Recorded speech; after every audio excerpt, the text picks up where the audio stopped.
श्री गणेशाय नमः। वेदपुरुषाय नमः। महालक्ष्म्यै नमः। महासरस्वत्यै नमः। श्रीगुरुचरणकमलेभ्यो नमः। वक्रतुण्डमहाकाय सूर्यकोटिसम्प्रभ निर्विघ्नं कुरु देव सर्वकार्येषु सर्वदा। सर्वमङ्गलमाङ्गल्ये शिवे सर्वार्थसाधिके शरण्ये त्र्यम्बके गौरी नारायणी नमोऽस्तुते। वन्दे देवी उमापतिं सुरगुरुं वन्दे जगत्कारणं वन्दे वनगभूषणं मृगधरं वन्दे पशूनापतिं वन्दे सूर्यसकाशवहिनयनं वन्दे मुकुन्दं प्रिया वन्दे भक्तजनाश्रयं च वरदं वन्दे शिवशङ्करा। बोलिए शंकर भगवान की जय। दंडकारण्य में शिव को राम के प्रति मस्तक झुकाते देख सती का मोह तथा शिवजी की आज्ञा से उनके द्वारा राम की परीक्षा। नारद जी बोले, हे ब्राह्मण, हे कृपा कर, आपने भगवान शंकर तथा देवी सती के मंगलकारी यश का श्रवण कराया है। अब इस समय पुनः प्रेम पूर्वक उनके उत्तम चरित्र का वर्णन कीजिए। उन दंपत्ति शिव ने वहां रहकर कौन कौन सा चरित्र किया था। ब्रह्मा जी बोले, हे मुने, आप मुझसे सती और शिव के चरित्र का प्रेम पूर्वक स्मरण कीजिए। ये दोनों दंपत्ति वहां लौकिक गति का आश्रय ले नित्य निरंतर क्रीड़ा करते थे। तदंतर महादेवी सती को अपने पति शंकर का वियोग प्राप्त हुआ, ऐसा कुछ श्रेष्ठ बुद्धि वाले विद्वानों का कथन है। परंतु हे मुने, वास्तव में उन दोनों शक्ति और शक्ति मानस का परस्पर वियोग कैसे हो सकता है, क्योंकि चिन्मय वे दोनों वाणी और अर्थ के समान एक दूसरे से सदा मिले जुले हैं। फिर भी सर्वसमर्थ सती एवं शिव लीला प्रिय होने के कारण लोक व्यवहार का अनुसरण करते हुए जो कुछ भी करते हैं वह सब समीचीन ही है। दक्ष कन्या सती ने जब देखा कि मेरे पति ने मुझे त्याग दिया है, तब वे अपने पिता दक्ष के यज्ञ में गई और वहां भगवान शंकर का अनादर देखकर उन्होंने अपना शरीर त्याग दिया। वे ही सती पुनः हिमालय के घर पार्वती के नाम से प्रकट हुई और कठोर तपस्या करके उन्होंने विवाह के द्वारा पुनः भगवान शिव को प्राप्त कर लिया। सूत जी बोले, हे महर्षियों, ब्रह्मा जी की इस बात को सुनकर नारद जी ब्रह्मा जी से शिवा और शिव के महान यश के विषय में इस प्रकार पूछने लगे। नारद जी बोले, हे विष्णु शिष्य, हे महाभाग, आप मुझे शिवा शिव के लोक आचार से संबंध रखने वाले उनके चरित्र को विस्तार पूर्वक बताइए। हे तात, भगवान शंकर जी ने प्राणों से भी प्यारी अपनी धर्मपत्नी सती का किस लिए त्याग किया, यह घटना बड़ी विचित्र जान पड़ती है, अतः इसे आप अवश्य कहिए। आपके पुत्र दक्ष प्रजापति ने यज्ञ में भगवान शंकर का अनादर क्यों किया और वहां अपने पिता के यज्ञ में जाकर सती ने अपने शरीर का त्याग क्यों किया। पुनः उसके बाद क्या हुआ, महेश्वर ने क्या किया, यह सब बातें मुझसे कहिए। मैं इस वृतांत को श्रद्धा युक्त होकर सुनना चाहता हूँ। ब्रह्मा जी बोले, मेरे पुत्रों में श्रेष्ठ हे महाप्राज्ञ, हे तात, हे नारद, आप महर्षियों के साथ बड़े प्रेम से भगवान चंद्रमौली का चरित्र सुनिए। श्री विष्णु आदि देवताओं से सेवित परब्रह्म परमेश्वर को नमस्कार करके मैं उनके महान अवधूत चरित्र को वर्णन करता हूँ। हे मुने, यह सब शिव की लीला है। वे प्रभु अनेक प्रकार की लीला करने वाले स्वतंत्र और निर्विकार है। देवी सती भी वैसे ही हैं। हे मुने, अन्यथा वैसा कर्म करने में कौन समर्थ हो सकता है। परमेश्वर शिव ही परब्रह्म परमात्मा है, जिनका भजन सदा श्रीपति विष्णु में ब्रह्मा समस्त देवगण महात्मा मुनि सिद्ध तथा सनकादि सदैव करते रहते हैं। शेष जी प्रसन्नतापूर्वक जिनके यश का निरंतर गान करते रहते हैं, किंतु कभी भी उनका पार नहीं पाते हैं। वे ही शंकर सबके प्रभु तथा ईश्वर हैं।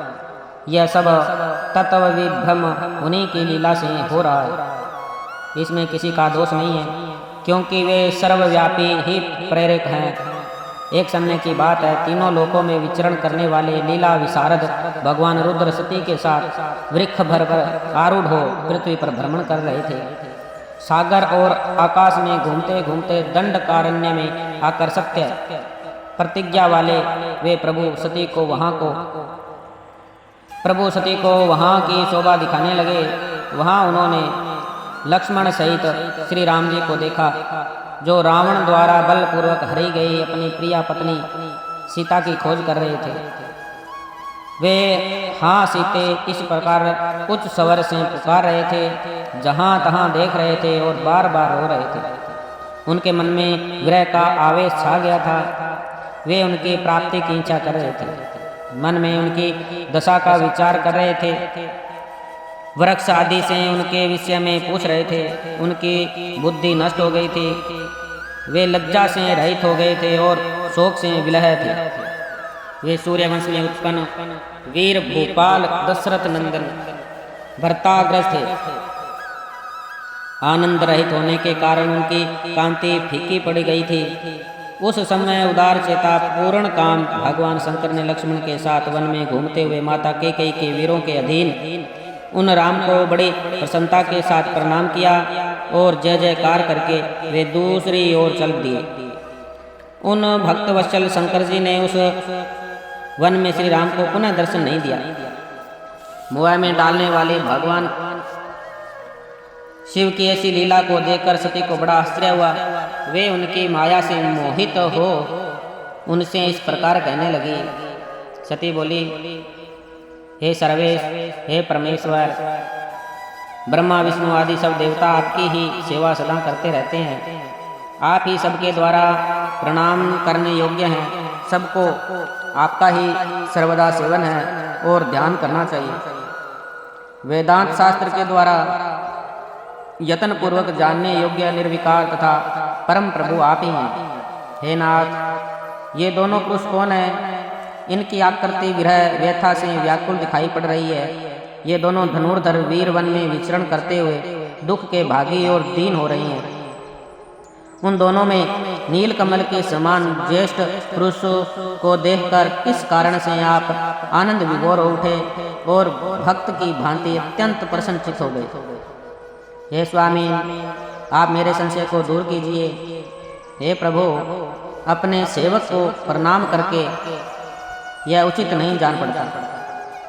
ब्रह्मा जी बोले, हे नारद, कल्याणमयी परमेश्वरी आदि शक्ति सती देवी ने शिवजी की माया के वशीभूत होकर जब ये भगवान शिव से इस प्रकार पूछा, तब सती की यह बात सुनकर लीला करने वाले प्रवीण परमेश्वर शंकर जी हंसकर सती से कहने लगे।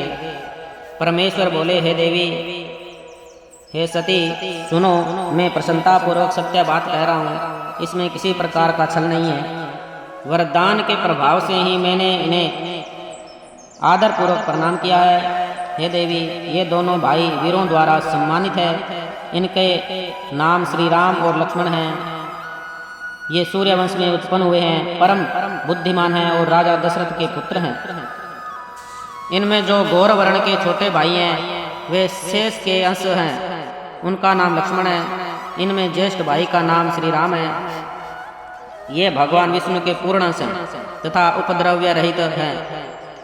ये साधु पुरुषों की रक्षा और हम लोगों के कल्याण के लिए इस पृथ्वी पर अवतरित हुए हैं। इतना कहकर सृष्टि करने वाले भगवान शंभु चुप हो गए।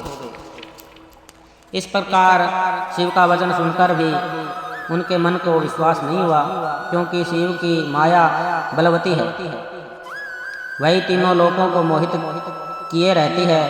सती के मन में मेरी बात पर विश्वास नहीं हुआ है, ऐसा जानकर लीला विशारद सनातन प्रभु शंभु यह वचन कहने लगे। शिवजी बोले, हे देवी, मेरी बात सुनो। यदि तुम्हारे मन को मेरे कथन पर विश्वास नहीं होता है तो तुम वहां जाकर अपनी ही बुद्धि से श्री राम की परीक्षा स्वयं कर लो। हे सती, हे प्रिय, जिस प्रकार तुम्हारा भ्रम दूर हो वैसा ही तुम करो। तुम वहां जाकर परीक्षा करो, तब तक मैं इस वट वृक्ष के नीचे बैठा हूँ। ब्रह्मा जी बोले, हे नारद, भगवान शिव की आज्ञा से ईश्वरी सती वहां जाकर सोचने लगी कि मैं बनचारी राम की कैसे परीक्षा करूं। मैं सीता का रूप धारण करके राम के पास चलूं। यदि राम साक्षात विष्णु हैं तो सब कुछ जान लेंगे, अन्यथा वे मुझे नहीं पहचानेंगे। इस प्रकार विचार करके मोह में पड़ी हुई वे सती सीता का रूप धारण कर श्री राम के पास उनकी परीक्षा लेने के लिए गई। सती को सीता के रूप में देखकर शिव नाम का जप करते हुए रघुकुल श्रेष्ठ श्री राम सब कुछ जानकर उन्हें प्रणाम करके हंसकर कहने लगे।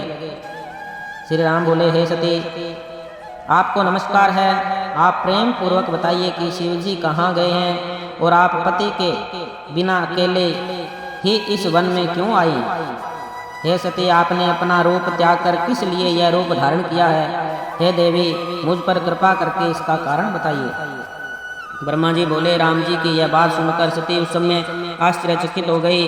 वे शिव जी की कही हुई बात का स्मरण करके और उसे सत्य समझकर बहुत लज्जित हुई। श्री राम को साक्षात विष्णु जानकर अपना रूप धारण करके मन ही मन शिव के चरणों का चिंतन प्रसन्नचित हुई। सती ने उनसे इस प्रकार कहा, हे रघुनंदन, स्वतंत्र परमेश्वर प्रभु शिव मेरे तथा अपने पार्षदों के साथ पृथ्वी पर भ्रमण करते हुए इस वन में आए हुए हैं।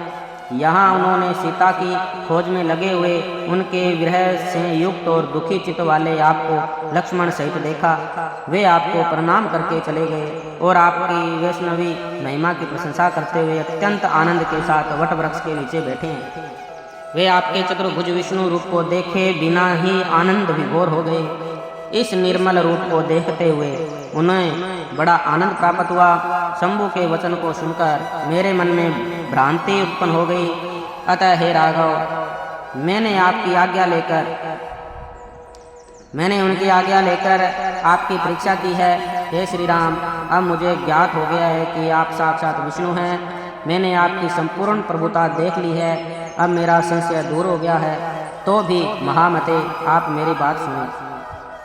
मेरे सामने यह सच सच बताएं कि आप इन शिव के वंदनीय कैसे हो गए। आप मुझसे संशय रहित कीजिए और शीघ्र ही मुझे शांति प्रदान कीजिए।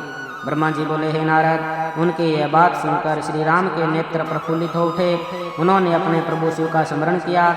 इससे उनके हृदय में अत्यधिक प्रेम उत्पन्न हो गया। हे मुने, शिव की आज्ञा के बिना वे राघव सती के साथ भगवान शिव के समीप नहीं गए तथा मन ही मन उनकी महिमा का वर्णन करके सती से कहने लगे, बोलिए शंकर भगवान की जय। ओम नमः शिवाय, ओम नमः शिवाय, हर हर भोले नमः शिवाय, नमः शिवाय, ओम नमः शिवाय, हर हर भोले नमः शिवाय। जटाधराय शिव जटाधराय, हर हर भोले नमः शिवाय। गंगाधराय शिव गंगाधराय, हर हर भोले नमः शिवाय, नमः शिवाय, ओम नमः शिवाय, हर हर भोले नमः शिवाय। डमरोधराय शिव डमरोधराय, हर हर भोले नमः शिवाय, नमः शिवाय, ओम नमः शिवाय, हर हर भोले नमः शिवाय। त्रिशूलधराय शिव त्रिशूलधराय, हर हर भोले नमः शिवाय, नमः शिवाय, ओम नमः शिवाय, हर हर भोले नमः शिवाय। नंदीश्वराय शिव नंदीश्वराय, हर हर भोले नमः शिवाय, नमः शिवाय, ओम नमः शिवाय, हर हर भोले नमः शिवाय।